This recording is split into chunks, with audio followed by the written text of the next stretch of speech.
Olá, pessoal. Vamos no nosso primeiro programa, Fera 2019.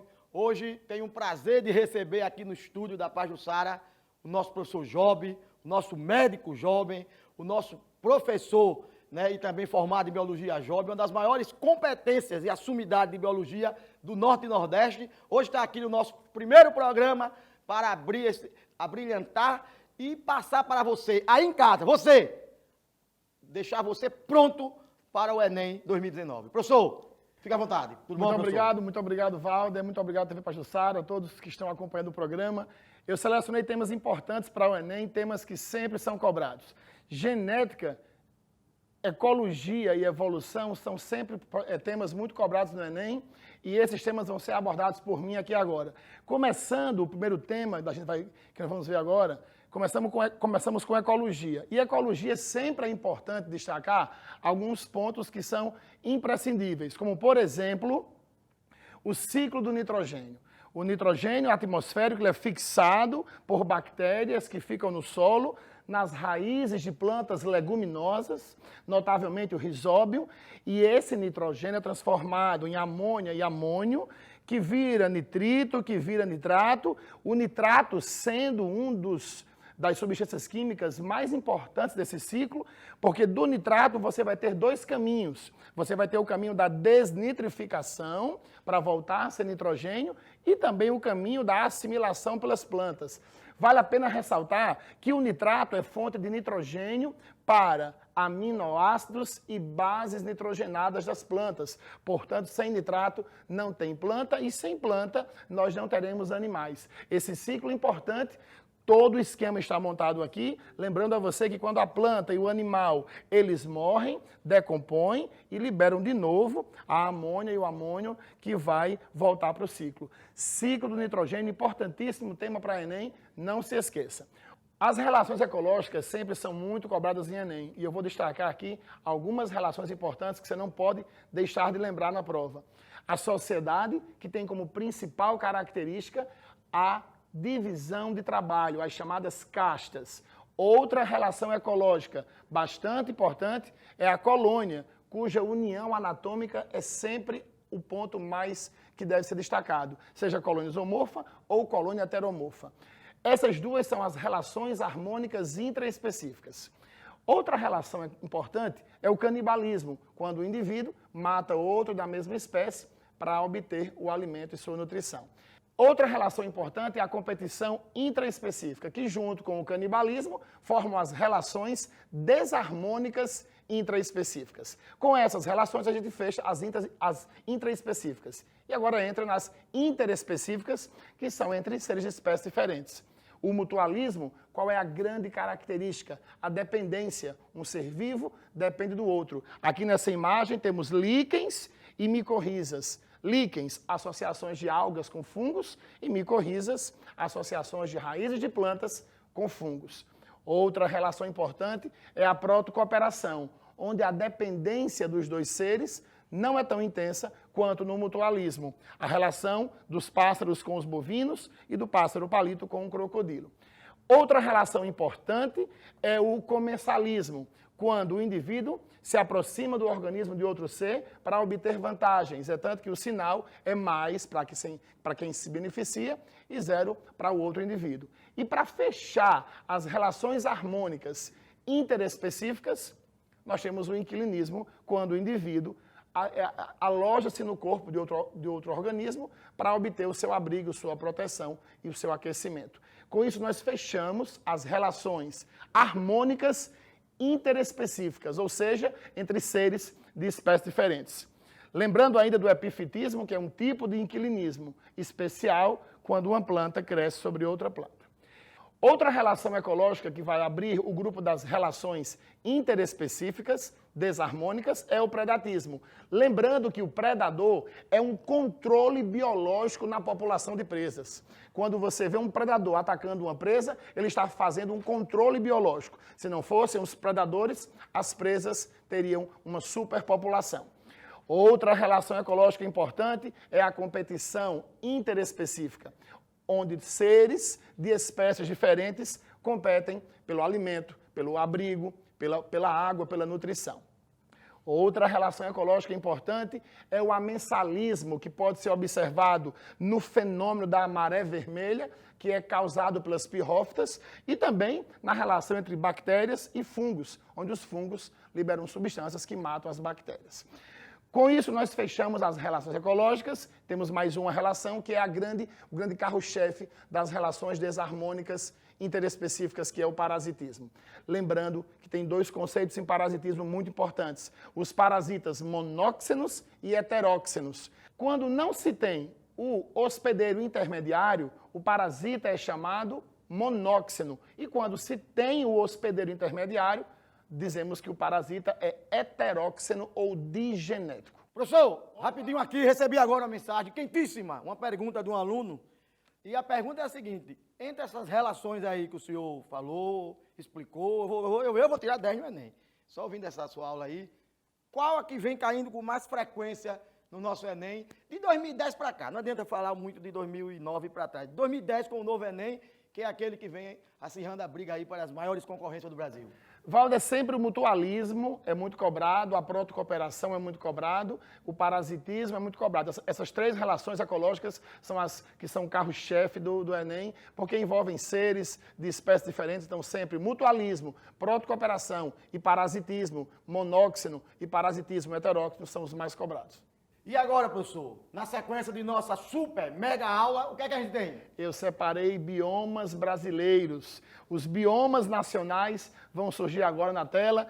E os biomas brasileiros estão em alta porque devastação, desertificação, desmatamento, queimadas. Esse mapa do Brasil que está aqui, que vai surgir agora, é um mapa que mostra os principais biomas do Brasil, lembrando que o nosso maior bioma, a Amazônia, que sofre com queimadas e devastação de forma intensa nos últimos 30, 40 anos, muitas devastações para a criação de gado, né? Vocês têm que entender que o homem devasta a floresta para cultivar capim, para criação de gado. Temos o Pantanal também, que é um bioma único no mundo. Nenhum outro local do mundo tem um bioma igual ao Pantanal, que é privilégio do Brasil e do Paraguai. Temos o Cerrado, com o seu clima quente e seco, e as queimadas, o capim seco e as árvores com troncos retorcidos.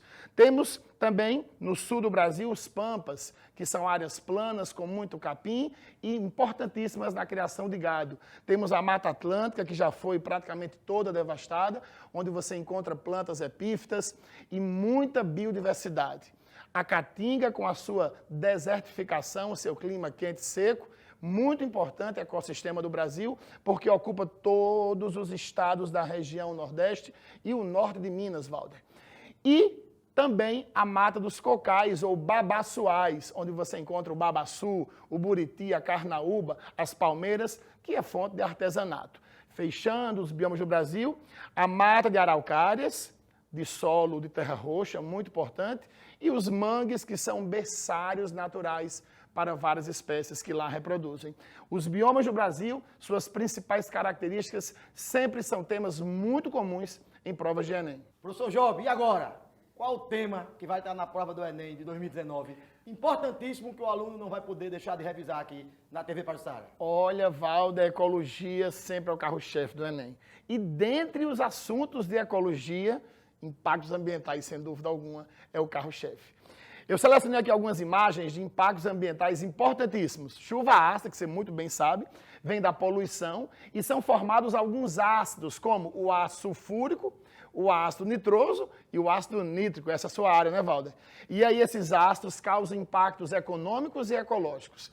Veja essa imagem aqui, a próxima imagem da tela. Essa próxima imagem aqui é um monumento histórico sendo corroído pela chuva ácida, e essa próxima imagem que vai passar agora é uma floresta devastada pela chuva ácida. Então, a chuva ácida causa impactos econômicos e ecológicos. Outro impacto ambiental muito importante é a magnificação trófica. Aqui nós temos uma cadeia alimentar com 5 níveis tróficos: fitoplâncton, zooplâncton, peixe pequeno, peixe grande e homem. E você observa o aumento do acúmulo de DDT. DDT, que é o dicloro-difeniltricloroetano, que é um agrotóxico muito usado nas lavouras e que se acumula muito nos últimos níveis tróficos. Esse fenômeno de acúmulo é a magnificação trófica. Outro impacto ambiental muito importante é o efeito estufa. Fala-se que nesse século a Terra pode aumentar 1 grau, 2 graus de temperatura, e isso preocupa porque se a Terra aumentar entre 1 e 2 graus de temperatura, boa parte das espécies, Valder, vai desaparecer. Quando o Sol emite a radiação para a Terra, uma parte é absorvida, que é esse fenômeno A, tranquilo, acontece isso. Depois vem o fenômeno B, que é refletido a radiação para o espaço, e o fenômeno C, que é retido a radiação por uma camada de CO2, óxidos de enxofre, de nitrogênio, metano, vapor de água, e essa camada aprisiona a radiação que vem do Sol. O efeito estufa não é um fenômeno ruim, é um fenômeno vital para a Terra. Assim como você dorme, Valder, com um cobertor, o efeito estufa é o cobertor natural da Terra, só que ele em excesso causa o aquecimento global. Se liga, fera, no derretimento das geleiras, o aumento do nível do mar, a extinção das espécies, as alterações climáticas são consequências do efeito estufa. Outro impacto ambiental importantíssimo é a inversão térmica, esse não tão cobrado como o efeito estufa, mas importante, que é quando no dia de frio, o ar frio fica em cima e o ar frio fica embaixo, não tem convecção de ar e com isso as pessoas sofrem, idosos e crianças, sofrem com problemas respiratórios ocasionados pela poluição. Aqui tem a foto de um dia normal, onde você tem o ar frio e o ar quente, e isso aqui gera convecção, e na inversão térmica não existe convecção. Outro impacto ambiental que você não pode esquecer é a eutroficação, que é quando matéria orgânica é lançada em ambientes lacustres, em lagos, em córregos também, e isso aumenta a proliferação de bactérias anaeróbias e a morte de seres aeróbios, porque há uma decomposição intensa. Aqui nós temos uma imagem de um córrego totalmente eutroficado. Outro impacto ambiental importantíssimo é o buraco da camada de ozônio. A camada de ozônio, ela é uma camada que fica entre 15 e 50 quilômetros, ou seja, 35 quilômetros de extensão. E o que é que ela faz? Ela filtra a radiação ultravioleta. Com essa camada destruída pelo CFC, a radiação ultravioleta passa e, com isso, causa problemas em seres humanos. Aumento dos casos de catarata, diminuição da imunidade, aumento dos casos de câncer de pele, aumento dos casos de mutações, e isso são alguns dos impactos causados pela destruição da camada de ozônio com a passagem da radiação UVA e UVB do Sol. Lembrando que a radiação UVA ela está mais ligada ao envelhecimento e a UVB está mais ligada a propriamente o câncer de pele. Outro tema importante seria o lixo. O lixo, eu vou trazer vários caminhos para o lixo diante da produção que nós fazemos em uma cidade como Maceió, que deve ter em torno de 1 milhão de habitantes, a grande Maceió. Esse problema do lixo é o seguinte, essa é uma foto do lixão. Aí você pode estar falando, Job, mas as pessoas estão aqui catando lixo para a sua renda. Se isso aqui fosse uma coisa boa, teria que ser dentro de um galpão, com uma esteira, com luvas, gorros, máscaras, avental, bota, selecionando o lixo para que fosse reciclado esse lixo. Lixão assim não é caminho para o lixo. É um caminho altamente prejudicial ao meio ambiente e tem uma nova imagem na tela que vai surgir aqui. Essa nova imagem na tela vai mostrar o lixo. Você já pensou um lixo de hospital, Valder? Entrando no subsolo e atingindo um lençol freático? Isso aí contaminaria o lençol freático com vírus, bactérias, o que realmente não é caminho para o lixo. Os caminhos viáveis para o lixo são, vai aparecer na tela agora, alguns caminhos realmente que são viáveis. A incineração, quando você queima o lixo em máquinas especiais chamadas de incineradores. Outro caminho também muito viável para o lixo é a reciclagem. Aí você veja como o nosso país está atrasado no tocante à reciclagem. Enquanto que países como Alemanha, Áustria, Bélgica, Suíça e Holanda reciclam entre 50% e 65% do seu lixo, 64% no caso aqui, nosso país só recicla 13%. E mesmo assim, esses 13%, muitas vezes de latinhas que pessoas de baixa renda pegam nas festas e nos eventos. Aqui imagens de como você pode aproveitar o lixo. A reciclagem pode fazer porta-vela, pode fazer sofá, esse puff maravilhoso para você, Valder, tomar sua cervejinha. E aqui também, um jogo de sala. Um caminho ideal para o lixo, muito bom, com um tempo programado, é bem verdade. O aterro sanitário tem um tempo de vida.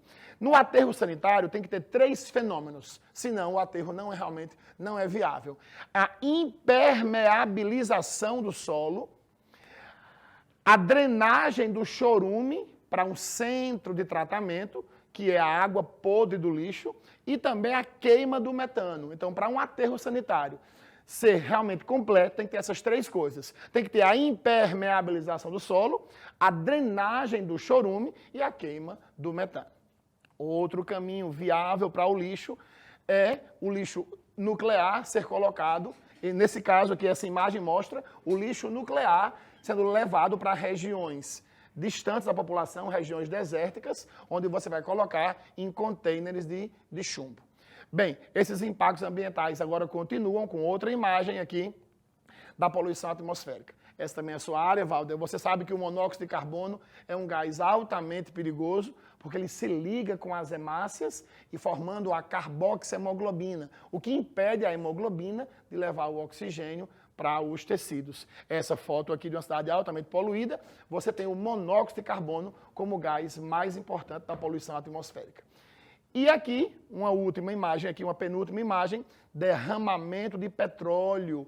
Isso afeta a vida marinha, a biota marinha, o ecossistema marinho, bloqueia a luz, afeta a fotossíntese, a produção de matéria orgânica. É um dos impactos ambientais mais relevantes para a vida marinha, é o derramamento de petróleo e de derivados. E para fechar nossos impactos ambientais, um tema que está sempre cobrando-se em provas e muito mais agora, Valder, pela mídia, as queimadas e a devastação. É um impacto ambiental seríssimo que causa todo um desequilíbrio, uma quebra de sinergismo ambiental nas florestas. Obrigado, professor Job. Você, fera, que está aí do outro lado. Não saia daí, que a gente volta já. Sou mais Valder.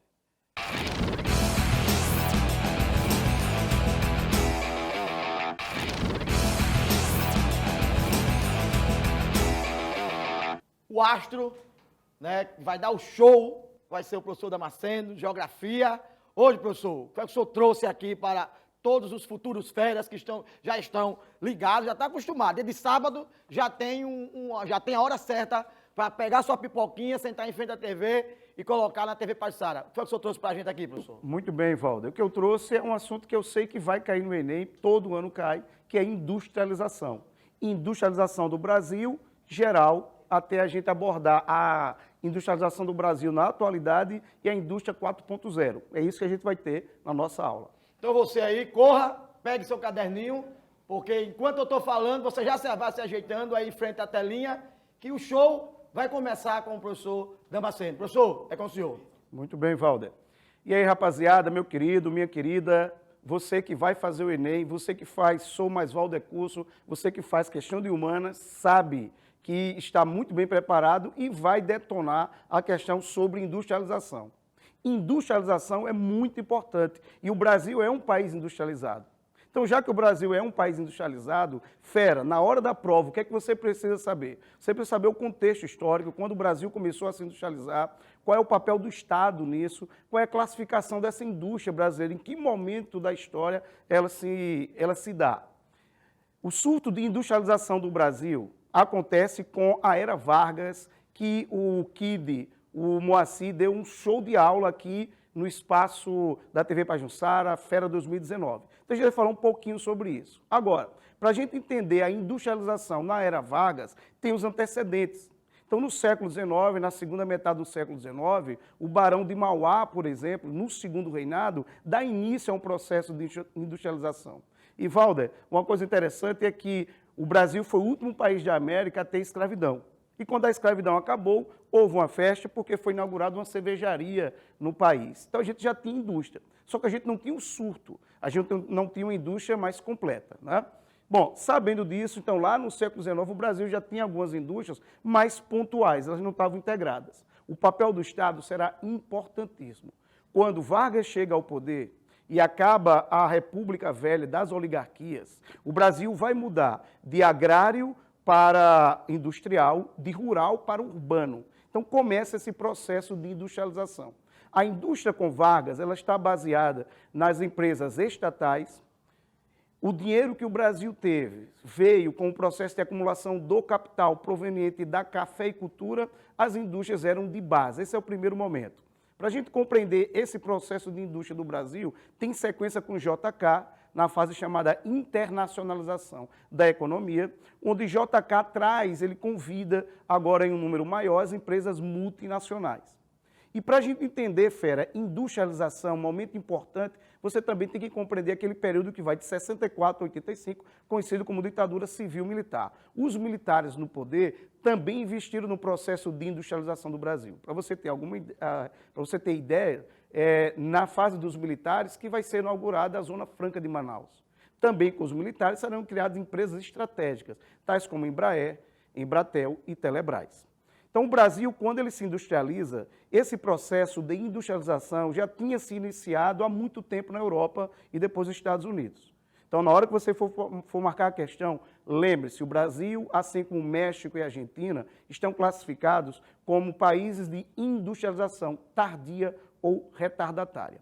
Essa é a nossa característica da indústria no Brasil nesse momento. Até o final da aula, eu vou dizer a você qual é a condição hoje da nossa industrialização. Gente, industrialização é fundamental porque ele vai mudar o meio. O professor Milton Santos, ele colocou lá nas suas obras que o meio pode ser dividido em 3 momentos. O meio natural, Valda, que é quando o homem está muito subjugado, está muito submetido às forças da natureza, e isso passou por milênios, até que vem o primeiro processo de industrialização.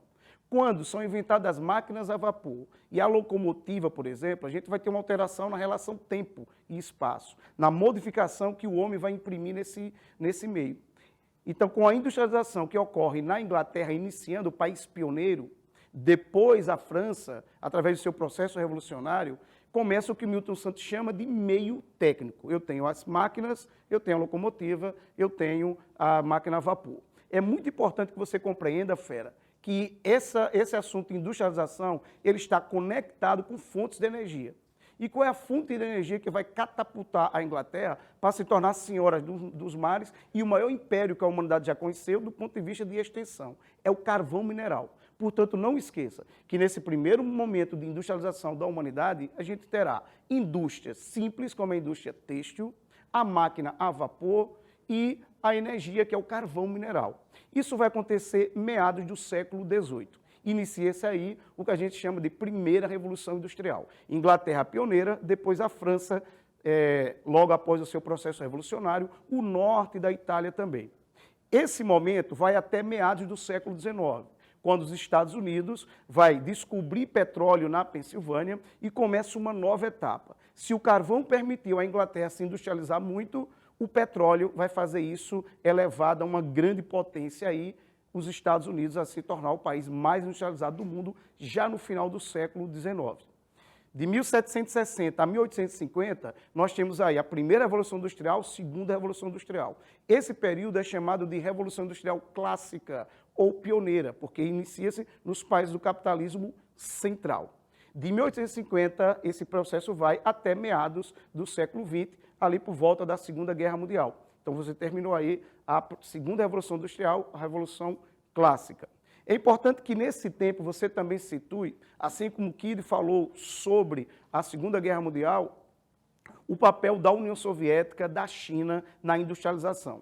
O século XX conheceu um novo modelo de industrialização, agora baseado na indústria pesada, na indústria de base e de cunho estatal. É a industrialização que acontece na União Soviética, na China, nos países que adotaram de alguma forma o socialismo, como foi o caso da Alemanha Oriental.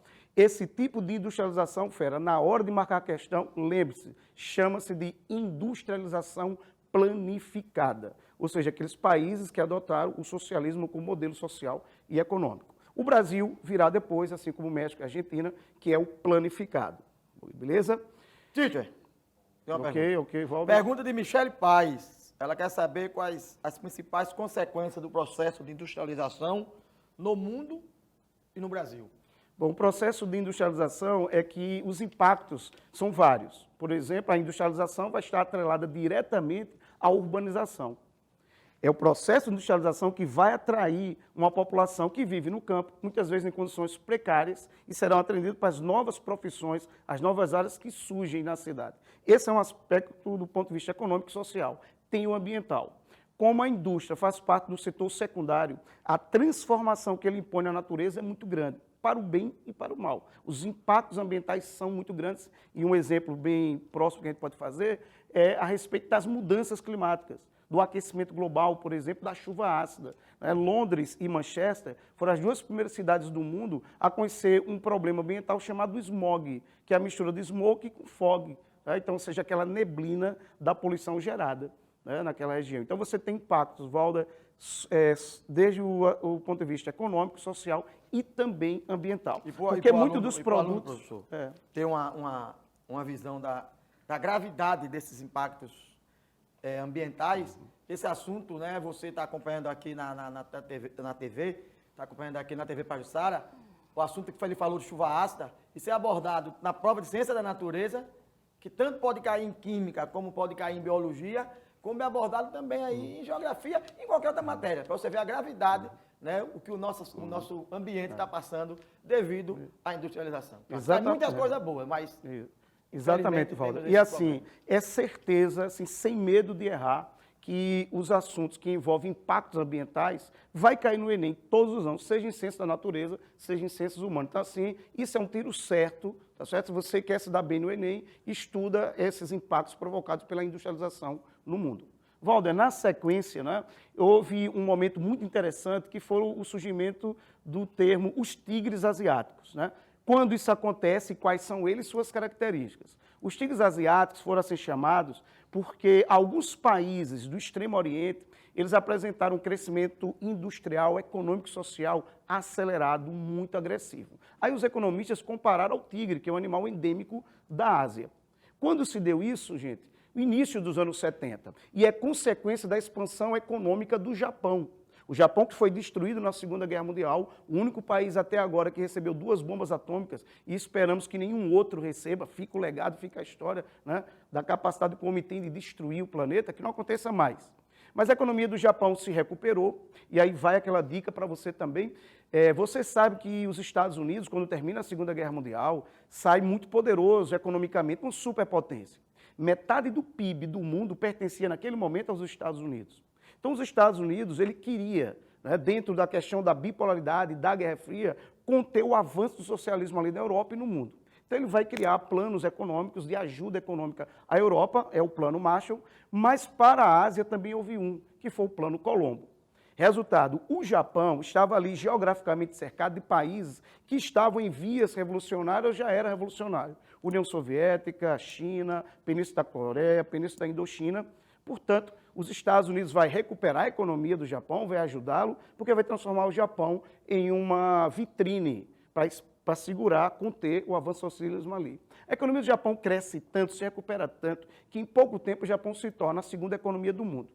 E aí as suas empresas se expandem agora para os países próximos, os chamados tigres asiáticos, que são eles Taiwan, Coreia do Sul, Singapura e Hong Kong. Esses países eram muito pobres, muito atrasados, eram países ou regiões de base agrária e rural. Em pouco tempo eles crescem, se desenvolvem. Esse crescimento não foi só industrial, foi social também. Os países são considerados desenvolvidos hoje, os tigres asiáticos. Em 97 aconteceu a crise da Bolsa da Ásia, que afetou muito essas economias, e aí a mídia até começou a chamar de tigrinhos asiáticos. Porque a partir de 97 uma economia vai ficar cada vez mais forte no mundo, que é a China. E a China vai ser chamada de dragão do século XXI. Hoje nós estamos vivendo uma migração. Nós estamos agora na indústria 4.0 e quem dominar essas tecnologias vai ter hegemonia nesse século XXI. Para finalizar a aula de hoje, eu volto a então falar sobre a indústria do Brasil. Olha só, foi Vargas que dá o passo, que cria as condições históricas, econômicas para que o Brasil se industrialize, para que comece uma nova fase, né, que deixa a República Velha para trás e o Brasil se industrializa. Portanto, Vargas é importantíssimo para o Brasil se industrializar e essa economia cada vez mais industrial atinge o seu auge em 85.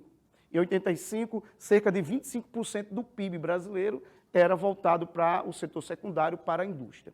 Como está a indústria brasileira neste momento? O Brasil vive, Valder, desde os anos 80, um processo de desindustrialização. A primeira região que se industrializou foi o Sudeste. Em 85, o Brasil atinge então o auge da sua industrialização, mas vem decrescendo. Então, o Brasil vem perdendo importância na indústria e hoje, para vocês terem uma ideia, Valder, para você ter ideia, a indústria hoje no Brasil responde por 11% do PIB. É como se nós estivéssemos ainda na fase quando Vargas vai iniciar. A indústria tem perdido importância porque o Brasil tem se tornado exportador cada vez mais de produtos de setor primário, né? Produtos que têm pouco valor agregado, como são o caso das commodities agrícolas, energéticas e minerais. Então, o Brasil está se industrializando. Para a gente ter uma boa ideia disso, é você pensar, dos 10 itens que o Brasil exporta, 9 são commodities. O Brasil está perdendo competitividade no comércio mundial e na sua industrialização. Obrigado, professor, pelo show, pela aula. Se eu tivesse feito a inscrição do Enem, eu já ia detonar isso aí, viu? Você que estava aí, você que estava com a sua atenção, vai no banheiro, faz aquele pipi e volta já. A gente volta já, programa Fera aqui na telinha da TV Pajuçara. Perdeu a aula? Vai no TNH1 e vai lá e assiste. A gente volta já. Tchau.